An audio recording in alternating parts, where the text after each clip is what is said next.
বিবেক দ্বারা কন্ট্রোল করতে পারবে, সেই মানুষটা ফেরেশতাদের চেয়ে দামি হয়ে যাবে।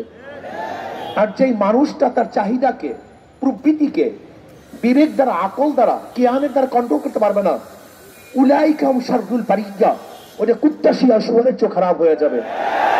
এর কোরআনের ভাষা, উলাইকা হুম শাররুল বারিয়া। একদল মানুষ তো কুত্তা শিয়া শুয়োরের চেয়ে খারাপ। হাদিসের মধ্যে আসছে, যখন তোমার লজ্জা চলে যায়, এখন তোমার যা মনে চায় তাই তুমি করো। এর জন্য দেখবেন আমাদের ছোট বাচ্চাদেরকে সপ্তম অষ্টম শ্রেণীর বইয়ের কাভারের মধ্যে যেই মেয়েদের ছবিগুলি দেওয়া হয়, হাফ প্যান্ট পরা, আমাদের বাচ্চাদেরকে আজকে সহশিক্ষার মাধ্যমে, আজকে ব্যায়ামের মাধ্যমে, শরীর চর্চার মাধ্যমে, স্পোর্টসের মাধ্যমে প্রথমেই তাদের লজ্জাকে উঠিয়ে দেওয়ার ব্যবস্থা করা হয়েছে। এরপরে আসুন, একটা জাতির মেরুদণ্ড হল শিক্ষা। আপনি দেখুন আজকে ভারতের শিক্ষিতরা গোটা দুনিয়ার মধ্যে পারফরমেন্স কি দেখিয়েছে, তারা কোন অবস্থানে আছে।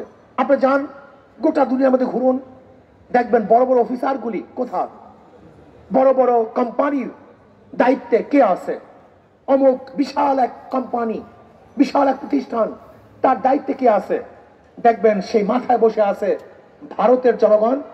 আর দেখবেন সুইপার, মেথর, রিক্সাওয়ালা, ঠেলাওয়ালা, ড্রেন সাফ করা, এই কাজগুলি করতেছে বাংলাদেশের মানুষ। আপনি ঘুরে দেখুন, একদিন এটা হয় নাই, এটা একদিন হয় নাই, এটা পরিকল্পিত ভাবে।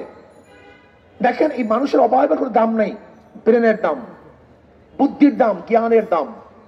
আম্বেদকর ভারতের যে সংবিধান রচনা করছেন, সে দলিত বংশের, নিচু বংশের, কিন্তু ব্রেনকে কাজে লাগিয়েছে, সে বাবা আম্বেদকর হয়ে গেছে।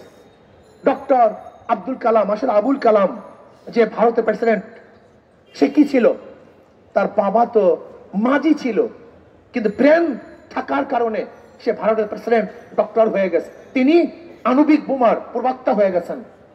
আসলে ব্রেনের দাম। কাজে এই ব্রেনকে যেন বাংলাদেশের মানুষ কাজে লাগাতে না পারে, সেই চক্রান্ত আদির থেকে চলতেছে, এখনো চলছে, ভবিষ্যতেও চলবে। আজকে বাংলাদেশের মানুষগুলির অবস্থা কি দেখেন, দেখেন শীত পড়তে পারে নাই, শীত এখনো পড়তে পারে নাই। এর মধ্যে কোনো কিছু বন্ধের আভাস না আসলেও শিক্ষা প্রতিষ্ঠান বন্ধ করতে হবে। আপনি চিন্তা করছেন, আপনি চিন্তা করছেন, কোভিড, মার্কেট বন্ধ হয় না, বাজার বন্ধ হয় না, কিচ্ছু বন্ধ হয় না, কি বন্ধ করতে হবে, শিক্ষা প্রতিষ্ঠান বন্ধ করতে হবে। আপনি চিন্তা করছেন, আপনি দেখুন আজকে কি করব, অনলাইনের মাধ্যমে সন্তানদেরকে শিক্ষা দেওয়া হচ্ছে। দেখবেন কলেজের মধ্যে, স্কুলের মধ্যে যদি কোনো প্রশ্ন করা হয়, তাহলে তোমরা অনলাইনে দেখে নিও, তুমি ইন্টারনেট দেখে নিও। আপনি চিন্তা করতে পারছেন, আমার সামাজিক যে সমস্ত সামাজিক যারা কাজে ব্যস্ত, একটা বাচ্চাকে ইন্টারনেট, তাদেরকে অ্যান্ড্রয়েড সেট যদি হাতে তুলে দেওয়া হয়, আপনি বলুন ওকে জবাই করার কোনো প্রয়োজন আছে? ওকে ধ্বংস করার জন্য অন্য কোনো যন্ত্রের প্রয়োজন আছে? আপনারাই বলুন। সেই ব্যবস্থা করা হচ্ছে, চলছে, চলতেছে। আজকে রাজনীতির নামে কি চলছে, কি চলতেছে? আজকে ঢাকা ইউনিভার্সিটি, গোটা দুনিয়ার ইউনিভার্সিটির কাতারের মধ্যে কয় নাম্বার আছে দেখেন সামনে? কোন নাম্বারই নেই, নাম্বারই নেই। একদিনও চিন্তা করছেন এটাকে আপগ্রেড কিভাবে করা যায়? না, এই চিন্তাশীল আমাদের দেশে নাই, নাই। আজকে বুয়েট আছে, তা পদ্মা সেতু করার জন্য জাপান থেকে লোক আনতে হবে কেন? চীনের ডিজাইনার আনতে হবে কেন? কারণটা কি? বুয়েট কি করেছে? আজকে আমাদের দেশের মন্ত্রীরা, ধনীরা যখনই চিকিৎসা করতে যায়, কোথায় যায়? ভারত। কোথায় যায়? সিঙ্গাপুর। কোথায় যায়? থাইল্যান্ড। এদেশে মেডিকেল কলেজ কি করছে? একদিন চিন্তা করেছেন?